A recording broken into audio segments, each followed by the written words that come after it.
Saudi अरब का बादशाह اليوم في المملكة العربية السعودية शाह फैसल اتفقوا على هضم حقوق العرب. मुसलमान दुनिया का वो अकेला बादशाह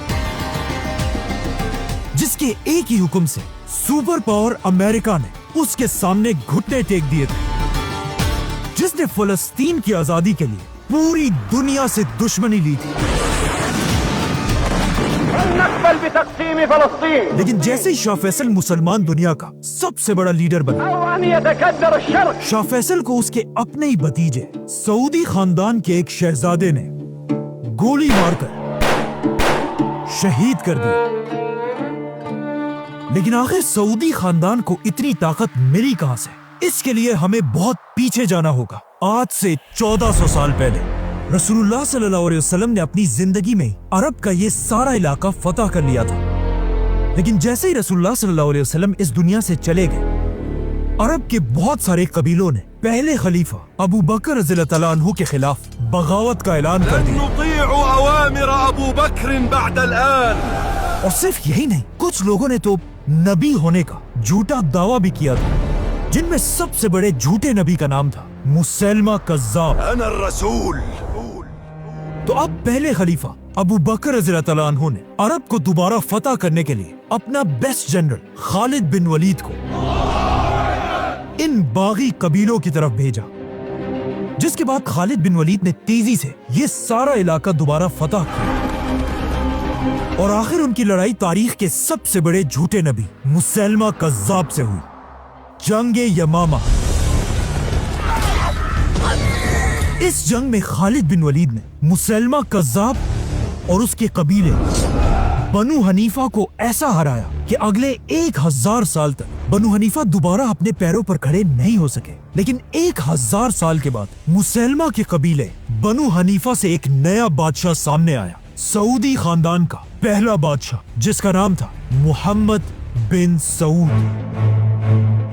जब सऊद बादशाह बना, उस वक्त दुनिया की सबसे बड़ी ताकत उस्मानिया खिलाफत थी, जिसमें ज्यादातर उस्मानी बादशाह सूफीज्म को फॉलो करते थे। और उस्मानिया सल्तनत के दौर में मक्का का ये हाल था कि मक्का की ग्रैंड मस्जिद में रोज एक ही नमाज पढ़ने के लिए 4 अलग इमाम खड़े होते थे, हनफी, शाफी, मालिकी और हम्बली। और इनमें से कोई भी एक दूसरे के इमाम के पीछे नमाज नहीं पढ़ता था। ये सब देखकर अरब में एक स्कॉलर ऐसा था जो इस सिस्टम से बिल्कुल खुश नहीं था, मोहम्मद बिन अब्दुल वहाब। लेकिन जैसे ही वो इस सब के खिलाफ आवाज उठाने लगे, लोगों ने उन्हें अपने ही शहर से निकाल दिया। अब मोहम्मद बिन अब्दुल वहाब के पास इल्म तो था, लेकिन अपने ख्यालात ज्यादा लोगों तक पहुंचाने के लिए उन्हें ताकत की जरूरत थी। और ये ताकत उन्हें तब मिली जब उन्होंने दुनिया के पहले सऊदी बादशाह के साथ दोस्ती का हाथ मिलाया, जिसके बाद सऊदी और वहाबी खानदान ने मिलकर अरब के इलाके नजद में एक मजबूत हुकूमत बनाई। अब सऊदी खानदान की एक मजबूत हुकूमत तो बन चुकी थी, लेकिन फिर भी उनकी उस्मानिया खिलाफत के सामने कोई औकात नहीं थी। उस्मानिया खिलाफत अब भी मुसलमानों की सबसे बड़ी ताकत थी।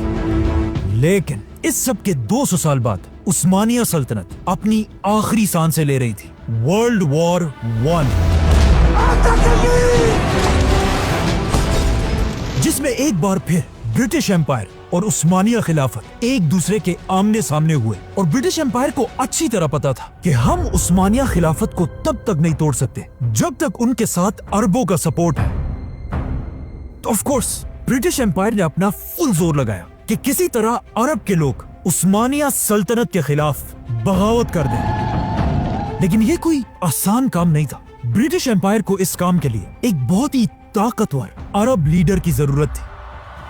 और आखिर बहुत ढूंढने के बाद अंग्रेजों को ये लीडर मिल गया, मक्का का शरीफ हुसैन, जो कोई आम इंसान नहीं था, बल्कि उसका ताल्लुक रसूलुल्लाह सल्लल्लाहु अलैहि वसल्लम के खानदान से था। और वो खुद भी एक बहुत बड़ा स्कॉलर था।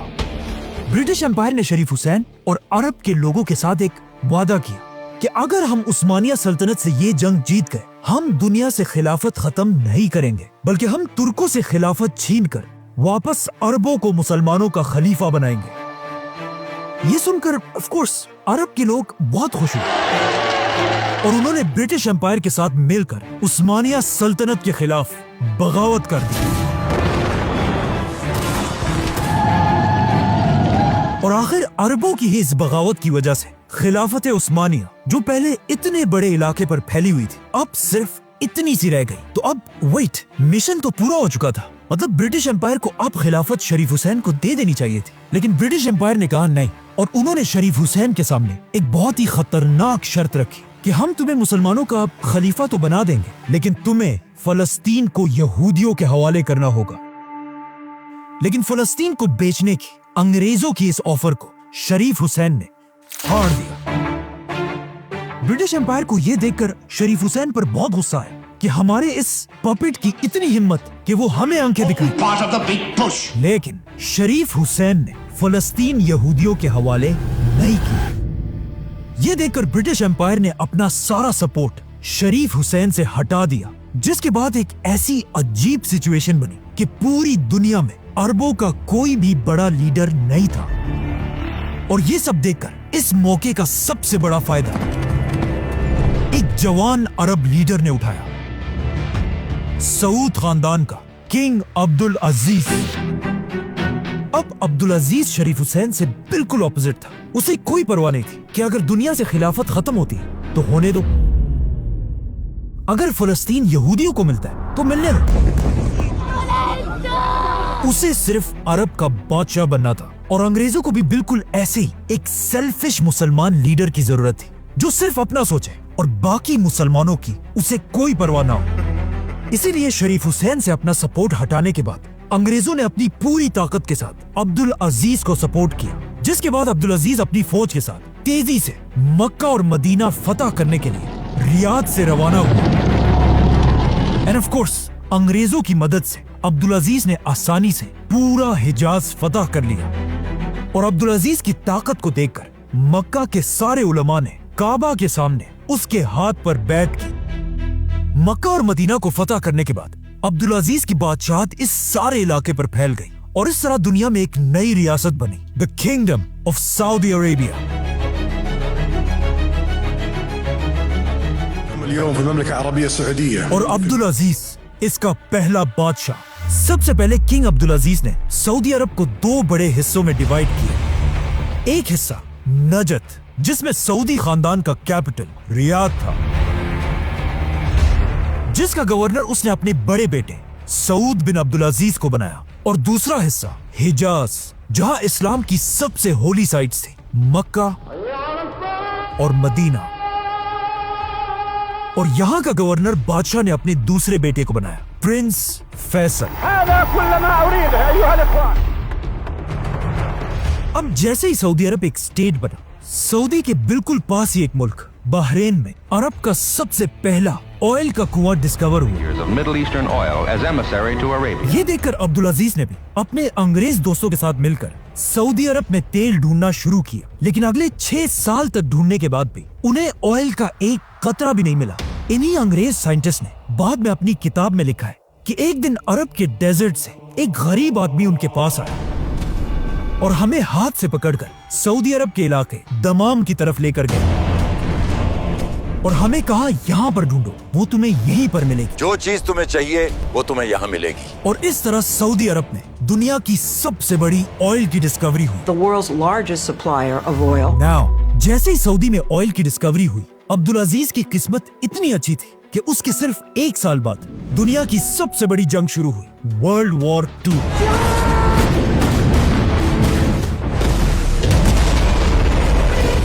جس کی وجہ سے پوری دنیا کو آئل کی سخت ضرورت تھی۔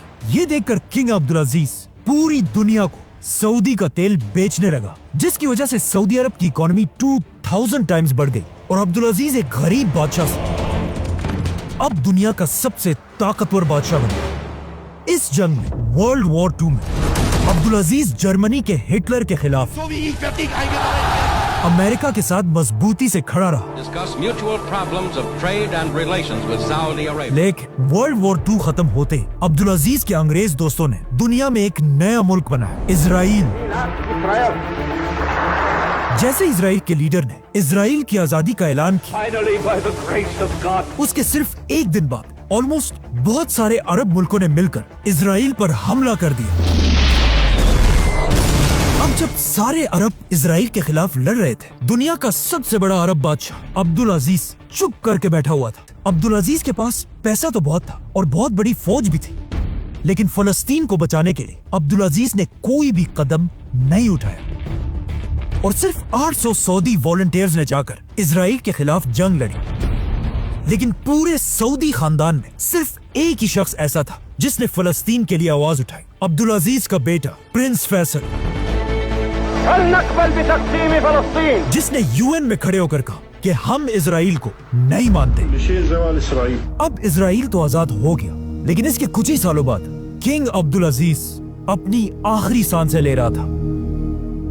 مرنے سے پہلے عبدالعزیز نے اپنے دوستوں سے کہا کہ کاش میرے بعد سعودی عرب کا بادشاہ سعود نہیں بلکہ فیصل ہوتا, اور ساتھ یہ بھی کہا کہ کاش میرے فیصل جیسے 3 اور بیٹے ہوتے. لیکن پھر بھی اپنے آخری وقت میں عبدالعزیز نے فیصل کو اپنے پاس بلایا اور اس سے 7 بار قسم لی کہ تم اپنے بھائی سعود کے ساتھ وفادار رہو گے. جس کے بعد عبدالعزیز کے مرتے ہی اس کا بڑا بیٹا سعود سعودی عرب کا بادشاہ بنا. لیکن آخر کیوں عبدالعزیز سعود کی جگہ اپنے بعد فیصل کو بادشاہ بنانا چاہتا تھا؟ کیونکہ اسے پتا تھا کہ اس کا بڑا بیٹا سعود ایک بہت ہی عیاش آدمی ہے. سعود کی 4 بیویاں اور اس کے حرم میں 100 سے زیادہ لونڈیاں تھیں, اور سعود کے ٹوٹل 115 بچے تھے, اور اس کی یہ ساری فیملی اس کے 24 لگژری پیلیسز میں رہتی تھی. اور سعود کی شراب پینے کی عادت کا سب کو پتا تھا. سعود نے بادشاہ بنتے ہی سعودی عرب کا سارا خزانہ اپنے خاندان پر لٹانا شروع کیا. سعود نے اعلان کیا کہ آج کے بعد ہر شہزادے کو خزانے سے کروڑوں روپے دیے جائیں گے. اور صرف یہی نہیں, سعود میں قرضے لے لے کر سارے رائل شہزادوں کے لیے $1 بلین کے پیلیسز بنانے کا حکم دیا, جس سے سعودی عرب پر قرضہ ڈبل نہیں بلکہ ٹرپل سے بھی بڑھ گیا.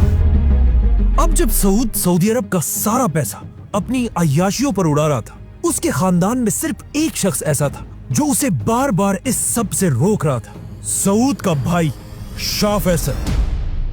لیکن سعود نے شاہ فیصل کی باتیں نہیں مانی, کیونکہ اسے پتا تھا کہ ہم جتنا بھی قرضہ لیں ہمیں کوئی فرق نہیں پڑتا. لیکن یہ اس کی بہت بڑی غلط فہمی تھی, کیونکہ بہت جلد سعود کا سارا غرور ٹوٹنے والا تھا.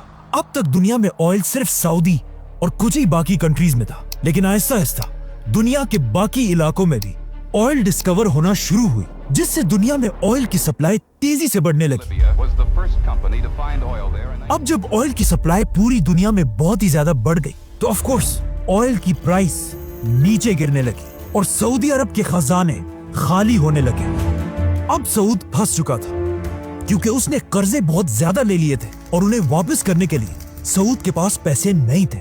لیکن اس سب کے بعد بھی سعود اپنی عیاشی کی زندگی گزارتا رہا. یہ دیکھ کر سعود کو اس کے بھائی فیصل نے بہت سمجھایا کہ تمہاری ان عیاشیوں سے یہ ملک تباہ ہو جائے گا. لیکن سعود نے فیصل کی بات نہیں مانی. آخر فیصل نے غصے میں آ کر اپنی پرائم منسٹر کی پوسٹ سے ریزائن کر دی اور سعودی عرب چھوڑ کر چلا گیا. فیصل کے جانے کے بعد سعودی عرب کے حالات اور بھی زیادہ خراب ہو گئے اور صرف 2 سالوں میں سعودی عرب تاریخ میں پہلی بار بینکرپٹ ہونے کے بالکل قریب کھڑا تھا. یہ سب دیکھ کر سب کو سمجھ آ گئی کہ اب سعودی عرب کو تباہ ہونے سے صرف ایک ہی آدمی بچا سکتا ہے, شہزادہ فیصل. یہ دیکھ کر سعودی خاندان اور وہابی خاندان نے مل کر فیصل کے سامنے ہاتھ جوڑے کہ آپ پلیز اپنے بھائی سعود کو ہٹا کر خود سعودی عرب کے بادشاہ بن جائیں, ورنہ یہ ملک تباہ ہو جائے گا. اب آپ ہی ہماری مدد کر سکتے. لیکن فیصل نے کہا نہیں, میں ایسا نہیں کر سکتا, کیونکہ فیصل کو وہ دن یاد تھا جب اس نے اپنے باپ عبدالعزیز کے سامنے कसम खाई थी कि वो हमेशा सऊद के साथ वफादार रहेगा। इसीलिए फैसल ने कहा कि नहीं, बादशाह सऊद ही रहेगा। मैं उसके अंडर प्राइम मिनिस्टर बनकर सऊदी अरब को बचाने की कोशिश करूंगा। सऊद ने फैसल की ये ऑफर एक्सेप्ट कर ली और सारी ताकत प्राइम मिनिस्टर फैसल के हवाले कर दी। फैसल ने आते ही सबसे पहले शहजादों की सारी आयाशियां खत्म कर दी, उनको दिए जाने वाले करोड़ों रुपए बंद कर दिए और इन शहजादों के लग्जरी पैलेसेस छीनकर वहां गवर्नमेंट ऑफिसेस बनाए। और सबसे बड़ा काम फैसल ने यह किया कि तारीख में पहली बार सऊदी अरब से स्लेवरी खत्म कर दी। शाह फैसल ने अपने खजाने से हर गुलाम के मालिक को $2000 देकर उसे आजाद कर दिया। इस तरह एक ही दिन में हजारों गुलाम आजाद हो गए। और सऊदी की इकोनॉमी ठीक करने के लिए शाह फैसल ने एक ताकतवर आदमी से कर्जा भी लिया, जो उस वक्त सऊदी का सबसे अमीर आदमी था, जिसका नाम था मोहम्मद बिन लादेन। फैसल ने पूरी दुनिया से इस्लामिक स्कॉलर्स को सऊदी बुलाया ताकि ये स्कॉलर्स सऊदी के एलीट खानदान के बच्चों को इस्लाम सिखा सके। बाय द वे, इन्हीं इस्लामिक स्कूल्स में उसी सऊदी के सबसे रिच आदमी मोहम्मद बिन लादेन का बेटा भी पढ़ता था, Osama bin Laden. Give us Osama bin Laden, dead or alive. Faisal के इन जबरदस्त कामों से अब सऊदी अरब दोबारा मजबूत होने लगा, लेकिन पूरी दुनिया को अच्छी तरह पता था कि सऊद सिर्फ नाम का बादशाह है और सारी ताकत असल में फैसल के पास है।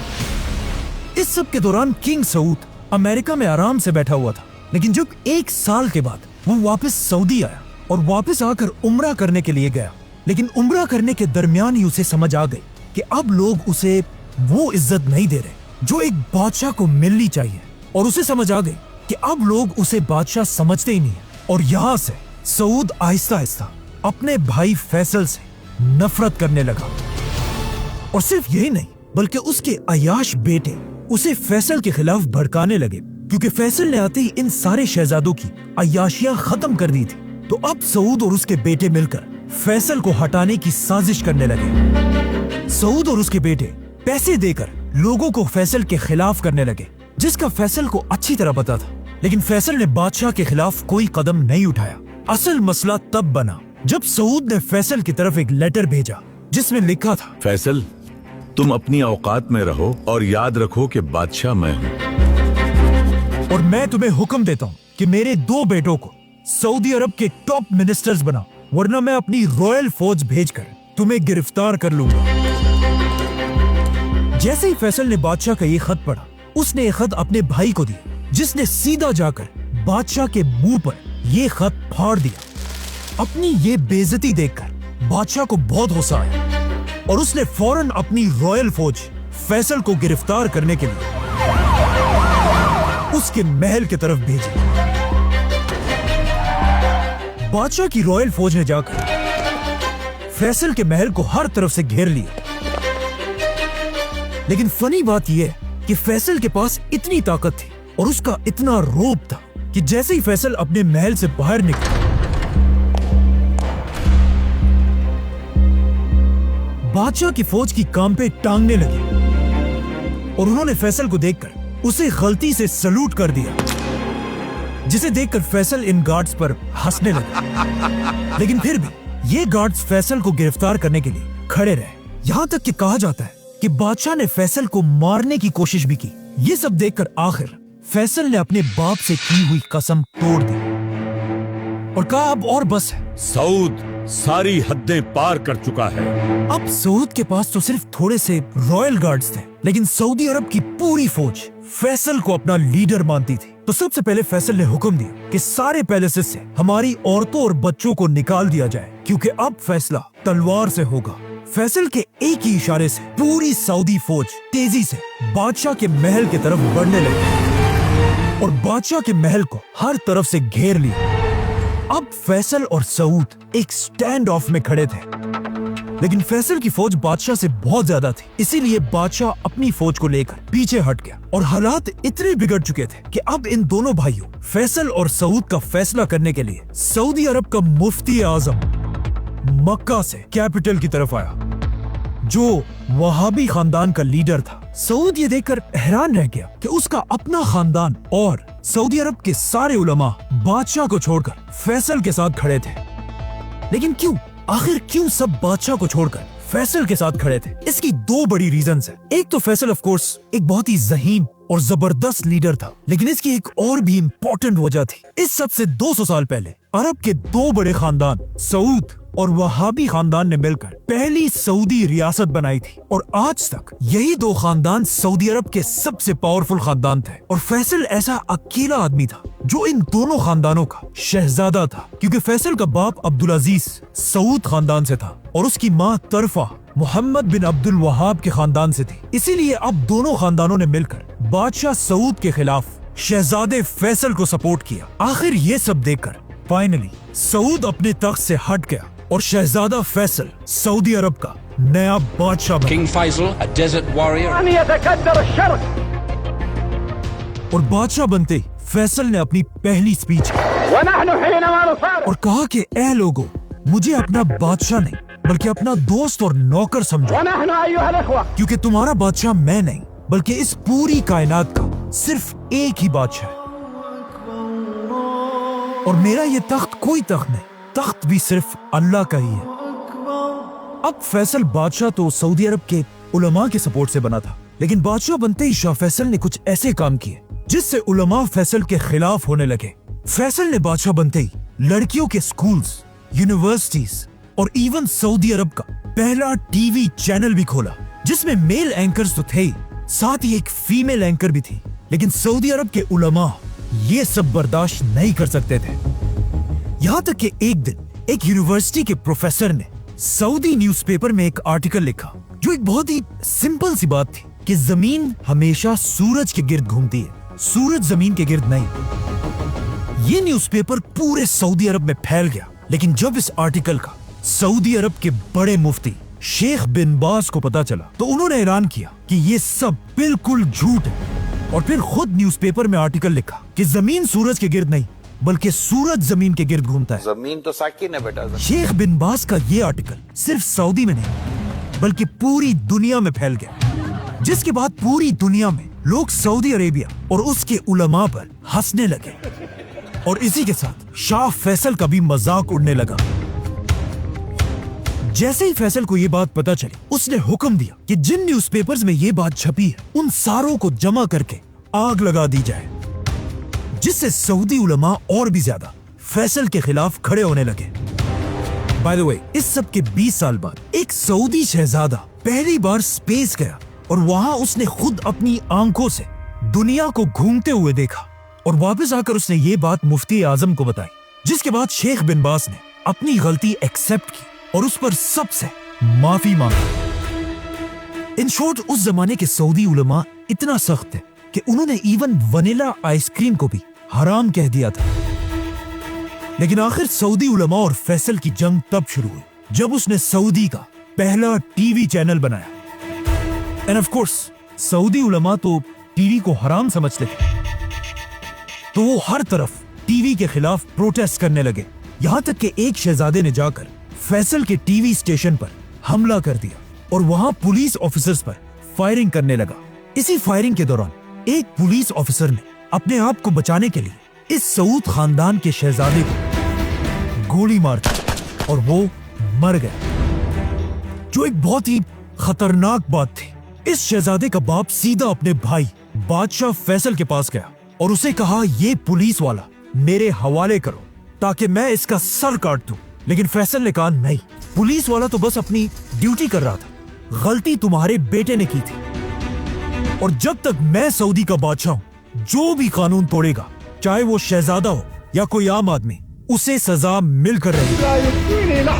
मतलब अब फैसल ने एक आम पुलिस वाले को बचाने के लिए अपने ही खानदान सऊद खानदान के साथ दुश्मनी ली थी। इस शहजादे की मौत को याद रखें, क्योंकि इसी शहजादे की मौत की वजह से आगे जाकर शाह फैसल को भी शहीद किया गया था। ये सब तो सऊदी के अंदर हो रहा था, लेकिन सऊदी अरब के बाहर भी फैसल आहिस्ता आहिस्ता एक इंटरनेशनल लीडर बन रहा है। Her Majesty warmly welcomed the dignified Middle Eastern ruler. क्योंकि जैसे ही फैसल बादशाह बना, उसके कुछ ही अरसे बाद एक बहुत बड़ी जंग शुरू हुई Pakistan versus India. Why the Indians are so anxious to precipitate this war? जिसमें फैसल ने पाकिस्तान को फुल सपोर्ट किया और पाकिस्तान की फौज की मदद के लिए सस्ता तेल भेजने लगा, जिससे पाकिस्तान और सऊदी एक दूसरे के बहुत ही करीब आने लगे। और सिर्फ यही नहीं, बल्कि पाकिस्तान और इंडिया की जंग के बाद एक और जंग भी हुई, इजराइल और अरबों की जंग। Arab states went to war with the Israelis. अब इजराइल के साथ पहली जंग में फैसल के बाप अब्दुल अजीज ने फलस्तीनियों की कोई मदद नहीं की थी, लेकिन अब जब फैसल सऊदी अरब का बादशाह था, उसने अपनी 20,000 की फौज के साथ फलस्तीन और अरबों की मदद की। लेकिन फैसल की बहुत कोशिश के बाद भी अरब इजराइल से ये जंग हार गए, और इतनी बुरी तरह से हारे कि इस जंग के बाद इजराइल का साइज 3 गुना बढ़ गया। इजराइल से ये जंग बुरी तरह हारने के बाद कहा जाता है फैसल को इतना दुख हुआ कि किसी ने भी इस हार के बाद फैसल को कभी हंसते हुए नहीं देखा, और फैसल हर टाइम सिर्फ एक ही टेंशन में था कि किस तरह अब इजराइल से बदला लिया जाए। इजराइल ने इस जंग में जिन मुसलमान मुल्कों को तबाह किया था, फैसल ने अपने खजाने से उन सारे मुसलमान कंट्रीज को दोबारा अपने पैरों पर खड़ा किया, और यहाँ से फैसल पूरी दुनिया से फाइटर जेट्स, टैंक्स और वॉर शिप्स खरीदने लगा, ताकि सऊदी फौज को ताकतवर बनाकर फैसल इजराइल से बदला ले सके। अब जब फैसल इजराइल से बदला लेने की प्लानिंग कर रहा था, अचानक दुनिया में एक ऐसा वाकया हुआ जिसने पूरी दुनिया को हिला कर रख दिया। एक दिन एक क्रिश्चियन आदमी ने जेरूसलम में मुसलमानों की तीसरी सबसे होली साइट मस्जिद अक्सा को आग लगा दी, जिससे पूरी दुनिया के मुसलमान इजराइल के खिलाफ खड़े हुए। इस क्रिश्चियन ने मस्जिद अक्सा के अंदर सलाउद्दीन अयूबी के मिंबर को आग लगाई थी। ये वो मिंबर था जिसे सलाउद्दीन अयूबी ने 800 साल पहले खुद इस जगह पे रखा था, और अब ये मिंबर जलकर राख हो चुका था, और आहिस्ता आहिस्ता ये आग इतनी बढ़ गई कि मस्जिद अक्सा की छत का एक हिस्सा भी गिर गया। इस सब के बाद जब उस क्रिश्चियन से पूछा गया कि तुमने आखिर ऐसा क्यों किया, तो उसने जवाब दिया कि मैंने ये इसलिए किया कि जीसस क्राइस्ट दुनिया में तभी आएंगे जब मस्जिद अक्सा तबाह हो जाएगी। लेकिन अब इजराइल की हुकूमत की डिटाई देखे कि मस्जिद अक्सा को आग लगाने के बाद भी इजराइल की अदालत ने इस आदमी को कोई सजा नहीं दी, और कहा कि यह आदमी कोई टेररिस्ट नहीं बल्कि एक पागल है। लेकिन अब अगर यही सब किसी मुसलमान ने किया होता तो पूरी दुनिया ने मिलकर उसे टेररिस्ट कहना। Islam does not deserve to call itself a religion of peace. Islam is not a religion of peace. मतलब हमारा टेररिस्ट टेररिस्ट और तुम्हारा टेररिस्ट पागल। अब जब इस आदमी को कोई सजा नहीं मिली, पूरी दुनिया के मुसलमान हर जगह इजराइल के खिलाफ प्रोटेस्ट करने लगे, और सारे मुसलमान इस वक्त दुनिया में सिर्फ एक ही लीडर की तरफ देख रहे थे, सऊदी अरब के शाह फैसल। तो अब ये सब देखकर फैसल ने पूरी दुनिया के मुसलमान लीडर्स को एक जगह जमा होने का हुक्म दिया, और इसी कॉन्फ्रेंस में एक इस्लामिक ऑर्गेनाइजेशन बनाने का ऐलान हुआ, जिसका नाम था OIC, जिससे ऑफ कोर्स फैसल मुसलमान दुनिया का सबसे बड़ा लीडर बना। अब फैसल को मौका मिल चुका था कि वो पूरी दुनिया के मुसलमानों को इजराइल के खिलाफ यूनाइट करे। तो अब फैसल मुसलमान लीडर्स के साथ मिलकर इजराइल पर हमले की प्लानिंग करने लगा, और अचानक 1973 में यहूदियों के सबसे बड़े फेस्टिवल योम किपुर के दिन अरब फौजों ने इजराइल पर सरप्राइज हमला कर दिया। Israelis celebrating the holiday of Yom Kippur. और अरब फौजें हर तरफ से इजराइल के अंदर दाखिल हुई, और इजराइल से ये सारे इलाके फतह कर लिए। इजराइल इस जंग के लिए बिल्कुल भी रेडी नहीं था, इसीलिए इजराइल की फौजें आहिस्ता आहिस्ता मुसलमानों के प्रेशर की वजह से पीछे हटने लगे। ये देखकर किंग फैसल ने मुसलमानों की फौज की तरफ मैसेज भेजा कि आज मेरे बेटों, तुमने हमारा सर फख्र से बुलंद कर दिया, लेकिन अब रुकना नहीं है, इजराइल के खिलाफ आगे बढ़ते रहो। ऐसा लग रहा था कि मुसलमान अब कुछ ही दिनों में इजराइल को बिल्कुल क्रश कर देंगे। लेकिन यहाँ इजराइल की मदद के लिए वो आया जिसका फैसल को डर था, super power America. The United States has stood by the side of Israel. अरब की फौज से डरकर इजराइल की प्राइम मिनिस्टर ने अमेरिका से मदद की भीख मांगी, और अमेरिका से रिक्वेस्ट की कि फौरन हमें $1 बिलियन की एड भेजी जाए, जिस पर अमेरिका ने जवाब दिया कि $1 बिलियन नहीं, ये लो $2 बिलियन और जाकर इन अरबों को सबक सिखाया। इसके साथ अमेरिका ने इजराइल को फाइटर जेट्स, टैंक्स और मशीन गन्स भी भेजी और अमेरिका की इस मदद से इजराइल दोबारा अरब फौजों को पीछे धकेलने लगा। अब जब इस सब का मुसलमानों के लीडर किंग फैसल को पता चला, इस वक्त मुसलमानों का लीडर किंग फैसल अपने ऑफिस में बैठा हुआ था जब उसे अमेरिका की इस बदमाशी का बताया गया। फैसल को अमेरिका की इस हरकत पर इतना गुस्सा आया कि फैसल ने उसी वक्त अपना फोन उठाया और कहा फौरन ऑयल मिनिस्टर को मेरे सामने हाजिर किया जाए। जैसे ही ऑयल मिनिस्टर फैसल के पास पहुंचा, उस वक्त रात के 8 बज रहे थे और इनकी मीटिंग शुरू हुई। लेकिन ऑयल मिनिस्टर ने फैसल से कहा कि सऊदी के सारे टीवी चैनल्स 9 बजे बंद हो जाते हैं, तो अगर आपने कोई फैसला करना है तो अभी इसी वक्त करना होगा। जिस पर फैसल ने थोड़ा सोचा और कहा, लिखो, मैं सऊदी अरब का बादशाह फैसल बिन अब्दुल अजीज ये हुक्म देता हूं कि अमेरिका के तरफ भेजे जाने वाले सारे ऑयल को रोक दिया जाए और आज के बाद अमेरिका को अरब की तेल का एक खतरा भी नहीं मिलेगा। अरब में जिसके पास भी ऑयल था, उन सब ने फैसल के हुक्म पर लब्बैक कहा और अमेरिका की तरफ तेल भेजना बंद कर दिया। और अमेरिका खत्म, बाय बाय, टाटा, गया। क्योंकि अमेरिका अपना 80% ऑयल अरब कंट्रीज से खरीदता था। यह अमेरिका के लिए इतना बड़ा धचका था कि वर्ल्ड वॉर 2 के बाद अमेरिका की इकोनॉमी इतनी तेजी से कभी नहीं गिरी थी। लेकिन फिर भी अमेरिका ने अपने दोस्त इजराइल का साथ नहीं छोड़ा और अमेरिका की मदद से इजराइल अरबों से ये जंग जीत गया। जिसके बाद ऑफ कोर्स अमेरिका ने फैसल से कहा कि अब जंग खत्म हो चुकी है, तो अब ऑयल की ये पाबंदी खत्म कर दो। लेकिन फैसल इतना गुस्से में था कि उसने कहा, नहीं, जब तक तुम इजराइल को सपोर्ट करोगे तब तक मैं तुम्हें तेल नहीं बेचूंगा। और यहां से फैसल ने अमेरिका बल्कि पूरी दुनिया को अपनी असल ताकत दिखाई। फैसल ने अरब ऑयल को एक वेपन में बदल दिया, जिससे अमेरिका की इकोनॉमी बिल्कुल टूट गई। अमेरिका में लोगों के पास गाड़ियां चलाने के लिए भी तेल नहीं था, बल्कि पेट्रोल स्टेशंस पे बड़ा लिखा होता था कि तेल को छोड़ो, गॉड को याद करो। और अमेरिका जैसी सुपर पावर कंट्री में पहली बार लोड शेडिंग और ब्लैकआउट्स होने लगे और लोग दोबारा कैंडल्स और लकड़ियां जलाने लगे। अमेरिका में 5 लाख लोगों की जॉब्स चली गई। और सबसे बड़ी बात यह थी कि जिस साल फैसल ने अमेरिका पर पाबंदी लगाई, उस साल अमेरिका का सबसे बड़ा फेस्टिवल क्रिसमस मनाया ही नहीं गया, बल्कि क्रिसमस की रात को, जो हमेशा लाइट से भरी होती थी, इस बार पूरे अमेरिका में सिर्फ और सिर्फ अंधेरा था।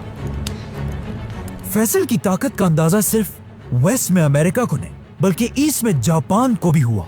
और जापान में कहा जाने लगा कि एटम बॉम्ब के बाद फैसल की पाबंदी जापान के लिए सबसे बड़ा क्राइसिस था। अब जब अमेरिका के हालात बहुत ही खराब हो गए, अमेरिका की बर्दाश्त की हद खत्म हो गई और अमेरिका में सीक्रेट मीटिंग्स होने लगी, जिसमें अमेरिकन ये प्लान करने लगे कि अगर फैसल ने ये पाबंदी खत्म नहीं की तो अमेरिका अपनी पूरी ताकत के साथ फैसल के सऊदी अरब पर हमला कर देगा और उसे हटाकर किसी और शहजादे को तख्त पर बिठा देगा। जब फैसल को अमेरिका की इस प्लानिंग का पता चला, उसने अमेरिका को क्लियर मैसेज भेजा कि अगर तुमने मुझ पर हमला किया तो मैं अरब के सारे तेल के कुओं को आग लगा दूंगा।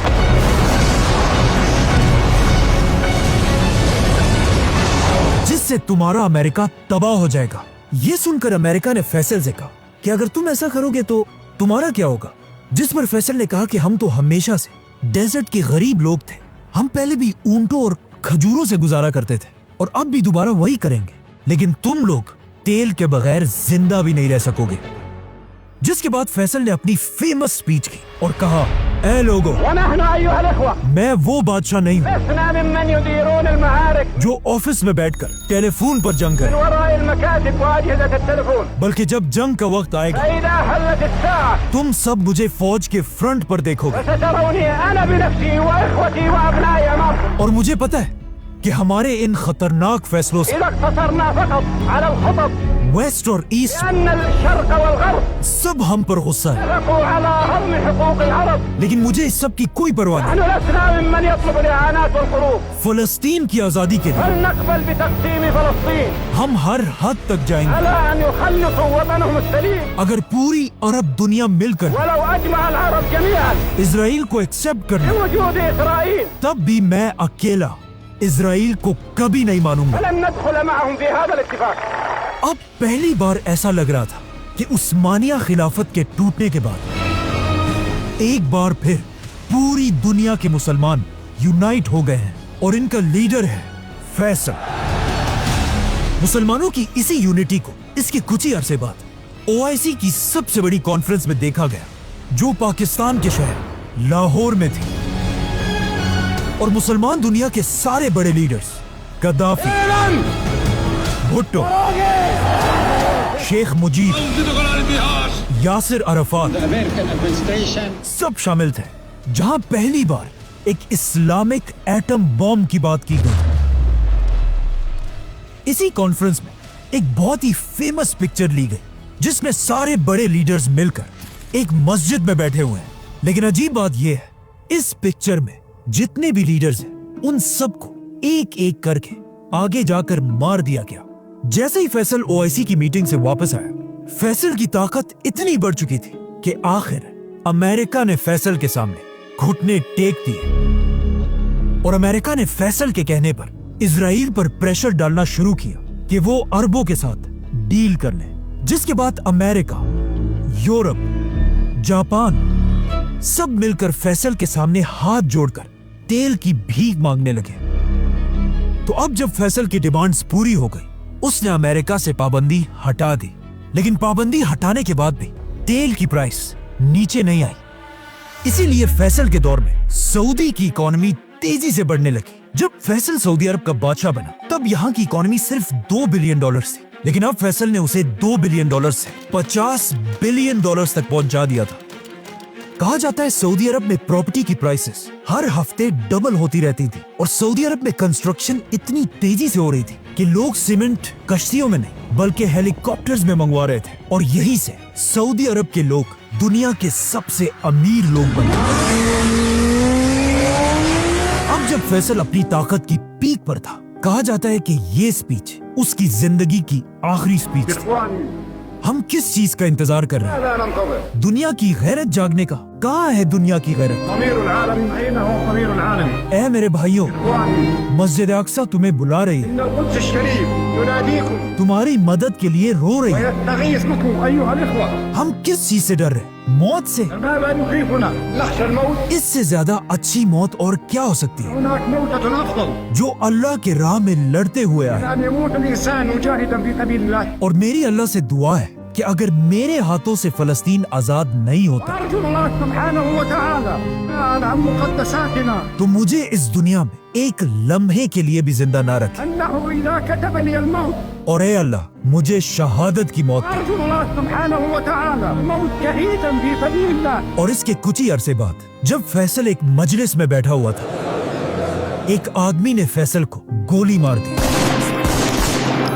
लोग शाह फैसल को उठाकर हॉस्पिटल लेकर गए, जहां कहा जाता है फैसल के आखिरी अल्फाज ये थे कि मैं अपने कातिल को माफ करता हूं.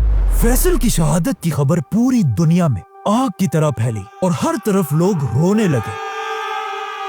और दुनिया के सारे लीडर्स फैसल के जनाजे के लिए सऊदी अरब पहुंचे, जिसके बाद बादशाह फैसल की नमाजे जनाजा पढ़ाई गई. जब फैसल को दफनाने के लिए ले जाया जा रहा था, लोग उसकी गाड़ी को घेर कर चीख चीख कर रो रहे थे.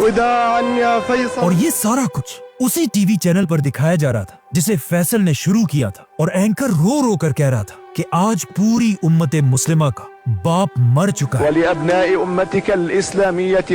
और इस तरह बादशाह फैसल को दफना दिया गया. अब जिस आदमी ने फैसल को मारा था वो कोई और नहीं बल्कि फैसल के अपने भाई का बेटा था. इसीलिए जब वो गन लेकर शाह फैसल की तरफ जा रहा था, किसी ने उसे नहीं रोका, क्योंकि वो खुद भी एक शहजादा था. और जैसे ही फैसल अपने भतीजे से मिलने के लिए उसके पास गया, फैसल के भतीजे ने उसके सर पर 2 गोलियां मारी और फैसल को शहीद कर दिया। शाह फैसल को मारने के बाद जब उसके भतीजे से पूछा गया कि तुमने आखिर क्यों ऐसा किया, तो उसने एक बहुत ही स्टूपिड और अजीब जवाब दिया। उस शहजादे ने कहा, आज से 10 साल पहले मेरे एक भाई ने फैसल के बनाए हुए टीवी स्टेशन पर हमला किया था, जिसके बाद पुलिस वालों ने मेरे भाई पर फायरिंग करके उसे मार दिया था। और मुझे गुस्सा तब आया जब फैसल ने मेरे भाई का बदला लेने के बजाय उस पुलिस वाले को माफ कर दिया। और आज मैंने 10 साल बाद फैसल को मारकर अपने उसी भाई का बदला पूरा कर दिया है। अब क्वेश्चन ये है कि इस शहजादे को अपना भाई 10 साल बाद कैसे याद आया, और पिछले 10 साल से ये शहजादा था किधर? ये शहजादा पिछले 10 साल से अमेरिका में एक अय्याशी की जिंदगी गुजार रहा था और वहाँ क्लब्स, ड्रग्स और गर्लफ्रेंड्स पर अपने सारे पैसे उड़ा रहा था। बल्कि ये इतना अय्याश था कि एक बार अमेरिका में इस शहजादे को ड्रग्स यूज करने पर गिरफ्तार भी किया गया था। मतलब 10 साल तक इसको अपने भाई के मरने की कोई परवाह नहीं थी। फैसल पर हमले से कुछ ही अरसा पहले ये अमेरिका से वापस सऊदी आया। आज दुनिया के बहुत सारे लोग समझते हैं कि फैसल को किसी बदले की वजह से नहीं, बल्कि अमेरिका और इजराइल पर पाबंदी की वजह से मारा गया था। क्योंकि अगर देखा जाए, फैसल के मरते ही सबसे बड़ा फायदा अमेरिका और इजराइल को ही हुआ था, क्योंकि फैसल की शहादत के फौरन बाद इजराइल और अरबों ने दोस्ती का हाथ मिलाया और सारे अरब कंट्रीज आहिस्ता आहिस्ता इजराइल को एक्सेप्ट करने लगे। और फैसल के बाद आज तक किसी भी सऊदी बादशाह ने दोबारा अमेरिका के सामने सर उठाने की हिम्मत भी नहीं की। फैसल की शहादत के कुछ ही घंटों बाद सऊदी खानदान ने अपना नया बादशाह सेलेक्ट किया, किंग खालिद बिन अब्दुल अजीज, जिसने आते ही हुक्म दिया कि फैसल पर हमले करने वाले शहजादे का सबके सामने सर काट दिया जाए। लेकिन नए बादशाह के आते ही मुसलमानों की तारीख का सबसे खतरनाक वाकया पेश आया, काबा पर हमला।